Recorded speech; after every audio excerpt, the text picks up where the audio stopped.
제가 봉산교회 부임한 지 9개월이 이제 지나가고 있습니다. 부임 설교를 하고 난 후에 6주 동안이나 온라인으로 예배를 드리면서 여러분의 얼굴을 뵙지 못했었죠. 그리고 6주가 지나고 7주 만에 여러분들 얼굴을 뵈었을 때 얼마나 보고 싶었고 또 감격이 있었는지 모릅니다. 그런데 오늘이 참 그렇습니다. 오늘 여러분들 참 보고 싶었습니다. 지난주에 오후 찬양 예배 때 설교차 다른 교회 가서 예배 드리고 왔는데요. 그 반나절 한두 시간 정도밖에 되지 않는 시간이지만 여러분들 얼굴로 대면하여 보지 못하니까 참 주중에 여러분들 어떻게 또 그 사이에 지내셨는가 이런 궁금함이 있었고, 오늘 이 시간 여러분들 만나 뵙게 되어서 얼마나 감사하고 또 흐뭇한지 모르겠습니다. 다른 교회 가서 설교를 했지만 여러분들이 성경 퀴즈 대회하는 모습을 녹화된 영상으로 보면서 제 아내하고 아주 배꼽을 잡고 웃었어요. 우리 최전사님이 참 그런 재주가 있었는지 좀 이제야 알았네요. 또 진행을 얼마나 재밌게 잘하시는지, 구수한 사투리로 이렇게 진행도 하시고, 말 그대로 여러분 수준에 맞추어서 그 아날로그 시대의 감성으로 본인이 직접 딩동댕 해가면서 이렇게 진행하는 모습을 이렇게 보고, 또 여러분의 열심으로 또 그 어려운 성경을 잘 맞춰주셔서 얼마나 감사한지 몰라요. 여러분들이 그동안 짧은 시간이었지만 그 준비하는 기간들 동안 성경을 잘 읽으셨다, 열심히 읽으셨다 하는 표가 잘 느껴졌습니다. 그래서 참으로 감사한 시간들이었습니다. 오늘 이렇게 우리가 함께 나눌 말씀을 통해서 여러분들에게 어떻게 은혜를 끼칠까 이런 고민들이 참 많았어요. 그래도 뭔가 저에게도 재충전의 시간들이 되었기 때문에 또 말씀을 소홀히 준비할 수가 없었습니다. 그래서 우리가 앞으로 70일 전도대행진을 선포하고 우리 주변에 잃은 양 찾기를 위해서 또 열심히 나아갈 터인데, 주중에 한 8구역 정도 전화를 했어요. 물론 이제 잘 나오셔도 건강상의 이유가 있는 분들에게도 전화를 드렸지만 주로 장기 결석자들, 우리가 앞으로 두드림 신방을 계획하고 있는데 그분들에게 어떻게 찾아갈까, 또 어떻게 인사를 드릴까 고민하면서 전화를 드렸는데 참 괜찮은 소득이 있었어요. 피치 못할 사정으로 나오지 못하는 분들도 여럿 계셨고, 또 코로나 때문에 참 어려워서 나오지 못하는, 그래서 이것이 좀 해결되어야 나올 수 있겠는데 라고 하는 부분들도 여러 분 계셨어요. 그래서 생각하기로는 과연 우리가 이들을 놓고 어떻게 믿음 있게 복음을 전해 갈 것인가, 이것에 대해서 우리가 고민하는 시간을 가졌으면 좋겠다는 생각이 있었습니다. 노던 신학교의 교수이신 스캇 맥라이트 교수는 우리 교회 내에 2가지 신앙인이 있다 이렇게 표현하고 있습니다. 그 첫째는 구원주의자들이고 둘째는 복음주의자들이다. 여러분, 구원주의자들은요, 개인적 구원만을 얻으면 다 해결됐다라고 생각하는 사람들입니다. 그런데 복음주의자들은 이 개인적 구원을 이루는 것뿐만 아니라 내가 예수 그리스도의 제자가 되고 또 누군가를 제자화시켜서 또 예수 그리스도를 믿게 하고 구원에 이르게 만드는 그런 사람을 복음주의자라고 이야기합니다. 예수님께서 우리에게 강조하신 것은 구원으로 끝나는 것이 아니라 복음으로 나아가라 라고 하는 말씀입니다. 사복음서와 사도행전의 공통된 주제가 바로 복음입니다. 본문 15절에 온 천하에 다니며 만민에게 복음을 전파하라 이렇게 말씀하셨어요. 바로 이것이 사복음서와 사도행전의 주제라고 라고 말씀드릴 수 있는 것입니다. 오늘 말씀을 통해 개인적 구원으로 끝나는 신앙이 아니라 온 천하를 다니며 만민에게 복음을 전하는 신앙으로 나아가시는 저와 여러분 되시기를 주님의 이름으로 기원합니다. 오늘 본문 말씀의 시작은 11 제자가 음식을 먹고 있을 때에 부활하신 예수님께서 그들에게 나타나셔서 제자들을 꾸짖는 모습으로 시작합니다. 이 제자들에게 믿음 없음과 그들의 완악한 마음을 꾸짖으셨다고 성경은 기록하고 있습니다. 그런데요, 본문의 앞선 내용들을 한번 살펴볼 필요가 있습니다. 예수님의 부활을 목격한 막달라 마리아가 그 여러 제자들에게 증언을 해요. 예수님께서 말씀하신 대로 살아나셨다. 그런데 제자들은 믿지 않았습니다. 또 그 이후에 두 제자가 시골로 내려가는 중에 예수님의 변모된 모습, 다른 모습으로 나타나신 예수 그리스도를 만나게 돼요. 그리고 그분이 예수님이신 걸 알고 이 두 제자가 다른 제자들에게 돌아가서 자기들이 예수 그리스도를 만났다 이렇게 이야기합니다. 그런데 다른 제자들은 그것을 믿지 않았다고 기록하고 있습니다. 예수님의 부활을 목격한 이런 증인들이 그들에게 이렇게 고백하는데도 불구하고 그들에게 알렸음에도 불구하고 그들을 믿지 않았다라고 성경은 기록합니다.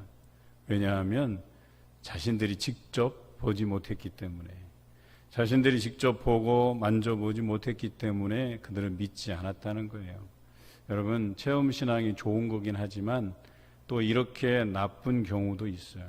내가 보지 못하면, 내가 만져보지 아니하면 믿지 아니하는 그런 우를 범할 수도 있다라고 하는 것이죠.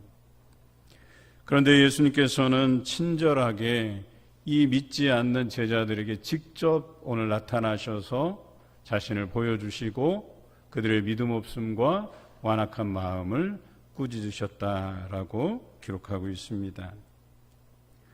뿐만 아닙니다. 요한복음에서는 예수님께서 손과 옆구리를 보이실 때에 제자들이 주를 보고 기뻐하였다고 기록하고 있어요. 그런데 많은 제자들은 보고 기뻐하였다고 기록하지만 그 중에서 믿지 아니하는 제자가 있었다고 기록하고 있습니다. 디두모라 하는 도마는 이렇게 이야기합니다. 내 손가락을 그 못자국에 넣으며 내 손을 그 옆구리에 넣어보지 않고서는 믿지 않겠노라 이렇게 고백해요. 그리고 나서 여드레가 지나고 다시 제자들 앞에 예수님께서 찾아오시고 도마에게 다가오셔서 이렇게 말씀하십니다. 내 손가락을 이리 내밀어 내 손을 보고 내 손을 내밀어 내 옆구리에 넣어보라. 그리하여 믿음 없는 자가 되지 말고 믿는 자가 되라. 이렇게 말씀하십니다. 여러분, 여기서 강조되는 뜻을 여러분들이 다 아시죠? 믿음은 다 보고 만진 다음에 믿는 것이 아니라 보거나 만지지 않고서도 믿음을 가지라는 뜻입니다. 그래서 기독교는 믿음의 종교라고 이야기하는 것이죠. 히브리서 11장 1절에 믿음은 바라는 것들의 실상이요 보이지 않는 것들의 증거라고 기록하고 있습니다. 바라는 것들은 어때요? 지금 우리가 바라고 있는 것들은 내 앞에 보이지 않는 것들이에요. 그런데 믿음을 가지면 그것이 우리에게 증거가 될 만한 실상으로 다가온다, 보이는 것으로 다가온다, 이렇게 이야기하고 있습니다. 이것이 기독교의 정수라고 얘기하는 거예요. 당장 보이지 않는데 우리가 믿음을 가지면 증거가 될 만한 것으로 우리에게 보이게 하시겠다라고 약속해 주신 말씀입니다.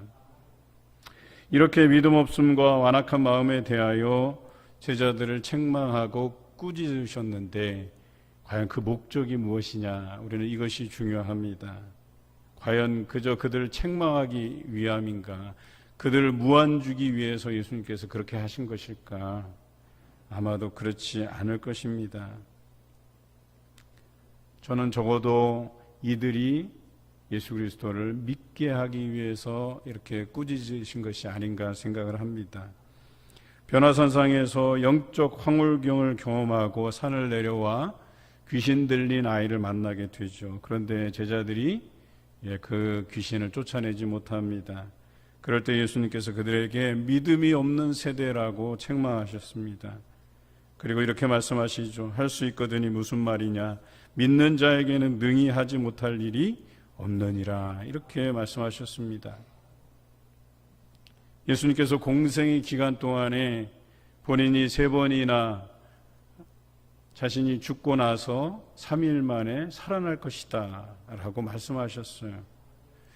그런데요, 놀라운 것은요, 제자들은 이 예수 그리스도의 부활을 믿지 못했습니다. 왜 믿지 못했을까요? 여러분, 죽었다가 살아나는 게 예산 일인가요? 이거 엄청난 일이에요. 이 정도 언급을 하셨으면, 그것도 3번이나 언급하셨으면 이거는 기억하고도 남음이 있어야 될 사건이에요. 그런데 이들이 예수 그리스도의 말씀을 소홀히 여겼다는 거예요. 그러니까 듣자마자 그런 일이 뭐 일어날 수 있을까? 예수님이 농담하시는가 보다. 한쪽 귀로 듣고 한쪽 귀로 흘려버린 거예요.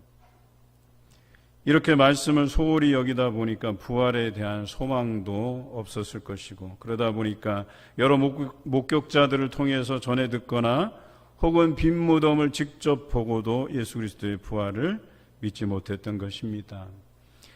이렇듯 말씀에 대한 무지는 불신앙을 초래하기도 합니다. 말씀이 이 믿음의 기초가 된다라고 하는 것이겠죠. 믿음으로 구원에 이른다는 선언에만 그치잖아요. 그리고 말씀을 소홀히 여기잖아요. 그러면 개인 구원에만 그치게 되는 거예요. 앞서서 말씀드렸던 것처럼 구원주의자로만 그치게 되는 거예요. 그런데 우리가 그 선언에만 그치지 아니하고 말씀을 중요시 여기고 그 말씀 안에서 예수님께서 우리에게 명하신 바가 무엇이고 또 그것을 어떻게 실천해 가야 되는지를 깨닫게 될 때야 바로 우리의 신앙이 개인적 구원에 그치지 아니하고 많은 사람들을 제자로 만들고 예수님을 믿어서 구원에 이르게 하는 복음주의자가 될 수 있다라고 이야기하는 것입니다. 그래야만 온 천하를 다니면서 예수 그리스도를 또 복음을 전하는 데까지 나아갈 수 있다라고 하는 것입니다. 제자들을 꾸짖으신 이유가 바로 말씀에 대한 소홀함이었어요. 우리는 기록된 말씀을 읽고 있지만 그들은 예수님께서 하시는 말씀들을 직접 들은 사람들이에요. 여러분, 직접 듣는 거하고요, 기록된 것을 우리가 읽고 듣는 거는 차원이 다른 문제예요. 어찌 보면 우리는 그 예수 그리스도를 직접 보고 그분께서 하신 말씀을 직접 듣지는 못해도 이 말씀을 묵상하면서 우리 안에 있는 어떤 감동이 일어날 수 있다고 보는데, 이때에는 그 육성을 들으시고 직접 보면서도 그들이 예수님께서 하신 그 말씀을 소홀히 여기다 보니까 결과적으로 부활을 믿지 못하게 되는 믿음 없는 자가 되고 완악한 마음을 품은 자가 되었다라고 하는 것이죠. 여러분, 그럼에도 불구하고 예수님께서는 그들에게 직접 부활하신 그 몸으로 보이시고 말씀을 통해서 가르치시고 그들이 믿음의 자리까지 나아가도록 하셨다는데 그 목적이 있으세요. 그래서 꾸짖으신 거예요. 너희가 믿으라는 거예요. 그런데 앞으로는 보고 믿는 것이 아니라 보지 않고서도 믿는 자가 되라고 말씀하신 것입니다. 여러분, 예수님께서 죽었다가 3일 만에 살아나시겠다고 말씀하신 것을 기억하십니까? 여러분은 예수 그리스도의 부활을 믿으십니까? 그렇다면 그분께서 우리에게 어떤 사명을 주셨는지도 기억하십니까? 그렇습니다. 땅 끝까지 이르러 내 증인이 되라고 말씀하셨습니다. 나 혼자만 구원받는 것으로 그치라 말씀하시지 않았습니다. 말씀을 소홀히 여겨서 우리에게 주신 사명을 잊고 사는 것은 오늘 우리가 본문에서 본 믿음 없는 제자, 완악한 마음을 가진 제자와 같다라고 하는 것이죠. 여러분, 완악하다는 표현이 무슨 뜻인 줄 아십니까? 여기 보면 억세고 모질고 고집스럽다 이런 표현이에요. 이렇게 하나님께서 말씀을 통해서 그 이전 시대는 선지자를 통해서 말씀하시고 예수님께서 활동하시던 시대의 아들로서 말씀하시고 조금 이 시대에는 성령께서 말씀하시며 말씀을 통해서 우리가 읽게 된 바 됨에도 불구하고 완악하다는 얘기는 이렇게 강조하고 계심에도 불구하고 우리 마음에 이 말씀에 순종함이 없다라고 하는 거예요. 그것은 일부 사람들이나 지키는 일이지 전도하는 것은 나랑 상관이 없어. 복음을 전하는 것은 나랑 상관이 없어. 나 하나 건사하기도 바쁜데 나 하나 그냥 구원받는 것으로 족하지. 그게 아니라는 거예요. 오늘 예수님께서 우리에게 명령하시는 것은 땅끝까지 이르러 내 증인이 되라고 말씀하신 거예요. 이것도 유언처럼 남기신 거예요. 그런데 우리의 마음은 청개구리 같아요. 늘 이렇게 가라 하시지만 우리는 다른 곳으로 가려고 한다는 거예요. 그것이 완악하다는 거예요. 고집세고 그 고집도 꺾이질 않아요. 말씀으로 누누이 강조하고 선포하고 우리가 이 사역을 통해서 참여하도록 그렇게 유도함에도 불구하고 다른 나라 이야기예요. 다른 사람 이야기예요. 우리 교회 이야기가 아니라 다른 교회 이야기처럼 들리는 거예요. 믿음 없는 자, 완악한 자가 아닌 믿음을 회복하고 복음 전파의 사명을 재확인하시는 여러분 되시기를 주님의 이름으로 기원합니다. 제자들은 비로소 예수님의 가르침을 통해서 믿음 없음과 완악한 마음을 내려놓게 되었습니다. 히브리서 11장 6절에 믿음이 없이는 하나님을 기쁘시게 하지 못하나니 하나님께 나아가는 자는 반드시 그가 계신 것과 또한 그가 자기를 찾는 자들에게 상 주시는 이심을 믿어야 할지니라 라고 기록하고 있습니다. 하나님께서 우리를 지으실 때 하나님께서 기뻐하시는 존재로 만드셨습니다. 그래서 보시기에 좋았다고 말씀하셨습니다. 인간을 만드실 때는 심히 좋았다고 말씀하셨습니다. 하나님의 뜻에 부합되게 살아가도록 우리를 만드셨어요. 그럼에도 불구하고 우리는 점점 하나님의 말씀을 소홀하게 되고 죄가 아담으로부터 들어오게 되고 점점점 하나님께로부터 멀어지는 우리의 죄된 모습들이었다라고 하는 것입니다. 그런데 오늘 성경에는 뭐라고 기록되어 있어요? 믿음이 있어야만 하나님을 기쁘시게 할 수 있고 믿음이 있어야만 예수 그리스도가 내 삶에서 드러나고 믿음이 있어야만 성령께서 내 삶에 역사하신다고 말씀하고 계십니다. 이런 사람이 온 천하를 다니며 복음을 전하는 사람이 될 수 있다고 말씀하십니다. 여러분, 우리는 믿음을 가져야 됩니다. 믿음 없는 자가 되지 말고 믿음 있는 자가 되어서 오늘도 하나님을 기쁘시게 하시는 여러분 되시기를 바랍니다. 또 하나는 완악한 마음을 내려놓는 것입니다.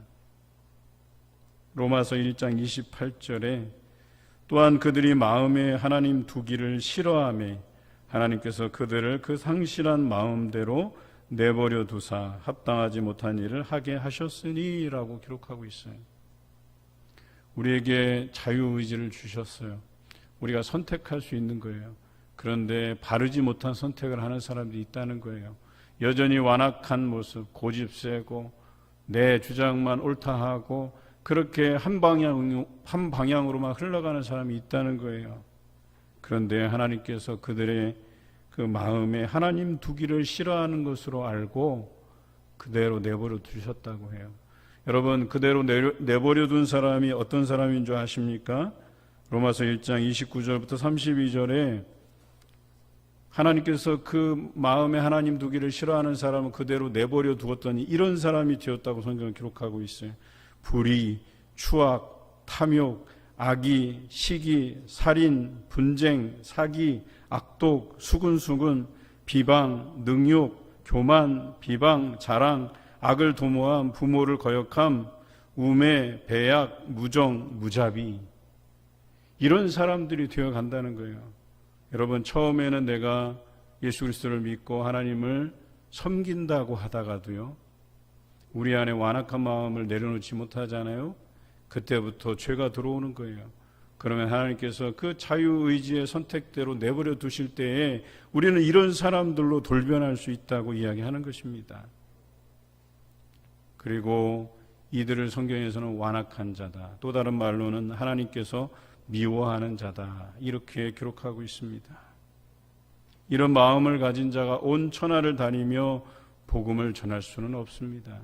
여러분, 전한다 한들 그런 사람의 말을 누가 듣겠냐라고 하는 것입니다.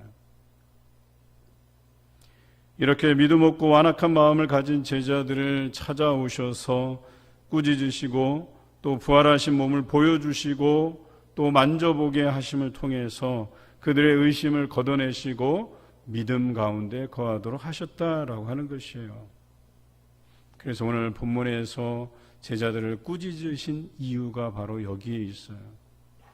우리를 하나님께서 미워하는 자, 또 완악한 자로 만들기 싫어하시는 분이세요.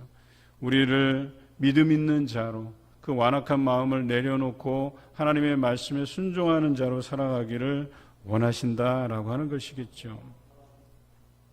그런 자들에게 하나님께서 사명을 주십니다. 그것이 바로 15절 말씀인 온 천하를 다니며 복음을 전파하라는 그런 사명입니다.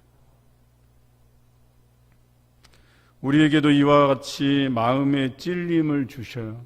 우리가 말씀을 들을 때 내가 너무나 부족하구나, 내가 이렇게 살지 못했구나 라고 하는 그 마음에 도전을 주셔요. 그 도전이 우리의 의심들을 걷어내기 시작합니다. 내가 그 도전들을 믿음으로 시작할 때에 우리 안에 이 의심의 안개구름 같은 것들이 걷어지게 돼 있다라고 하는 것입니다. 그리고 그들 중에서 하나님께서 중요한 사명을 맡기시는 것입니다.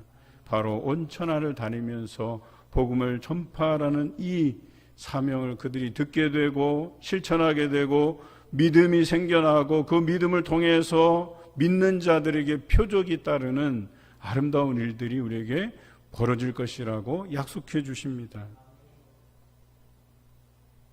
여러분, 여러분에게 주신 이 사명을 외면치 말고 믿음으로 감당하시는 성도가 되시기를 주님의 이름으로 기원드립니다. 여러분, 이제 믿는 자가 되었다면 걱정할 필요가 없어요. 이 믿는 자들에게는 표적이 따르게 돼 있다고 성경은 기록하고 있습니다. 얼마나 감사한 일입니까? 우리의 지혜, 우리의 능력으로 하라고 말씀하시지 않아요. 하나님께서 우리가 믿음으로 나아갈 때 그 믿는 자들에게 표적이 따를 것이라고 분명히 말씀하고 계십니다. 그것이 뭐냐면 우리가 나아가 믿음으로 복음을 전할 때에 귀신을 쫓아낼 것이고 새 방언을 말하게 될 것이고 뱀을 집어 올리며 무슨 독을 마실지라도 해를 당하지 않을 것이고 뿐만 아니라 병든 사람에게 손을 얹은 즉 나으리라고 선포하고 계십니다. 여러분, 대단한 일 아닙니까? 그런데요, 더한 말씀도 하세요. 예수님께서 하신 그 일들보다 더한 일들도 너희들이 할 수 있다고 말씀하셨어요. 믿음 있는 자가 이런 일들을 행할 수 있다고 말씀하세요. 여러분, 용기를 가지시기 바라요. 여러분, 복음을 전할 때에 그 믿음으로 담대함을 가지시기 바라요. 하나님께서 여러분들과 동행하고 계셔요. 처음에 말 꺼내기가 어려운 거예요. 목사인 저도요, 얼마나 힘든지 몰라요. 제가 여기 와서 이 장기 결숙자들, 물론 제가 문자로 인사도 여러 번 드리고 했지만, 여러분, 이분들하고 또 그 사역 초기에 제가 전화도 했었지만 아주 피상적인 대화예요. 그냥 받으시는 그분들도 그냥 별 관심 없다는 듯이 그냥 말씀하세요. 그래서 실제로는 전화를 해서 제가 그 가정을 위해서 어떤 기도를 하면 좋을까요? 이 기도 제목을 물어도요, 선뜻 대답해 주시는 분이 잘 없으세요. 간혹 있으시긴 하지만 그냥 제 느낌에 뭐하러 이렇게 또 전화를 하실까, 번거롭게, 자기는 교회 나갈 마음이 없는데, 이런 느낌의 그런 전화들도 있었어요. 또 어떤 분들은 안 나간 지 오래됐어요 하고 지금 바쁘니까 다음에 통화하자고. 그분은 그전에도 그러셨어요. 근데 이번에도 또 전화하니까 또 그냥 바쁘다고 그냥 끊으시고. 이럴 때마다 제 마음이 어떻겠어요? 무겁고 무너져 내리죠. 사실 여기 계신 분들은 통화할 때 그래도 덜 해요. 자주 만나고 얼굴 보고 대화하고 제가 전화하고 그러면 어렵지 않아요. 그런데 이런 분들에게 전화한다는 게 쉬운 게 아니잖아요. 마찬가지로 여러분들 그런 사람들에게 복음을 전한다, 또 안부를 묻는 것도 쉽지 않다니까요. 오랫동안 나오지도 않았고 또 말 걸어도 우리가 이렇게 만나는 지체들처럼 친근하게 이렇게 대화가 이루어지는 것도 아니고요. 그럼에도 불구하고 여러분, 우리는 담대해야 돼요. 여기에 하나님의 역사가 임하시는 거예요. 주저하면요, 다 놓치게 돼요. 제가 천천히 그분들의 상황들을 기록하고 있어요. 어떤 일이 일어났고 또 지금 어떤 상황이고 쭉 기록하다 보니까 이번에 두드림 신방하면서 이 가정에 꼭 가봐야 되겠구나, 이 가정을 위해서 기도해야 되겠구나 하는 가정들이 드러나고 있어요. 얼마나 감사한 일인지 몰라요. 처음에 저도 주저했어요. 이게 될까? 사실 제가 교구를 많이 맡아봤잖아요. 그런데 교구를 하면서 그런 게 참 힘들어요. 장기 결석자들 돌아오게 하는 거 비율이 얼마 안 되거든요. 그래도 그 한 가정 한 가정 소중히 하기 때문에 접근하는 거거든요. 또 어떤 분들은 난데없이 우리 남편이 교회 안 나오는데 전화 한 통 해달라고. 이럴 때 난감하죠. 그분은 교회 발걸음을 해본 적도 없는 분인데 전화를 해달라는 거예요. 그래서 제가 용기를 내서 전화를 했어요. 하나님 역사해달라고. 그런데 이분이 나왔어요. 제가 교구를 옮기고 그 해의 마지막 11월 마지막 주에 나오셨는데 제가 너무 반가워서 인사를 해드리고 그 다음 해에 제가 다른 교구로 넘어갔는데 그분이 계속 나오시는 거예요. 만날 때마다 제가 계속 인사를 해드렸어요. 너무나도 반갑다고. 그리고 그 부인은 나가면서 뒤에 따라 나오면서 손으로 이렇게 하는 거예요. 남편 나왔다고 아는 체 좀 해달라고 계속 인사하고. 그분이 아파서 병원에 계시는 동안만 빼놓고는요 계속 예배를 잘 드리고 있어요. 이것만 그런 게 아니에요. 또 한 번은 이분도 교회 안 나오시는 분이에요. 근데 남편이 입원했다고 병원에 잠깐 방문해 달라는 거예요. 또 갔어요. 기도만 하고 사실은 나올 마음이었었어요. 그런데 기도를 끝나고 나오려고 하는데 그분의 남자 친구분들이 두 분이 오셨는데 그래서 제가 인사드리면서 그 여집사님이 우리 교회 목사님이라고, 교구 목사님이라고 소개를 한 거예요. 그런데 이분들이 목사님이 병원까지 오셨으니까 교회 나가야 되겠네? 이 말을 꺼내시는 바람에 제가 마음에 용기가 확 생겨났어요, 갑자기. 그래서 그냥 기도만 하고 나오려고 그랬는데 저도 그냥 한마디 거들었어요. 꼭 퇴원하시면, 건강하게 퇴원하시면 저희 교회 꼭 한번 방문해 달라고. 제가 기도 열심히 하겠다고. 그래서 와서 차 한잔 하시자고. 그런데 덜썩 나와버리신 거예요. 물론 이분은 그 이후로 띄엄띄엄 나오시는 분이에요. 그래도 얼마나 반가운지 몰라요. 나올 때마다 교회 카페에서 차 한잔 하시자고. 여러분, 하나님께서 그 환경을 만들어 가세요. 우리는 용기 내면 돼요. 복음을 전하기만 하면 되는 거예요. 그런 기회를 하나님께서 만들어 주신다니까요. 여러분, 담대하게 예수 그리스도의 이름으로 선포하시기 바랍니다. 악한 귀신이 쫓겨날 것입니다. 여러분, 믿음으로 기도하시기 바랍니다. 그러면 새 방언을 말하게 될 것입니다. 여러분, 담대하게 나아가시기 바랍니다. 어떤 해도 당하지 않을 것입니다. 여러분, 병든 사람을 위해서 손을 얹고 기도하시기 바랍니다. 그러면 나음을 입게 될 것입니다. 디프로스 이른 양 찾기 주의를 향한 70일의 전도 대행진이 여러분에게 새로운 도전의 시간이 되시길 바랍니다. 믿음을 회복하고 온 천하를 다니며 복음을 전파할 때 표적이 따르는 아름다운 여정이 되어 가시길 주님의 이름으로 기원합니다.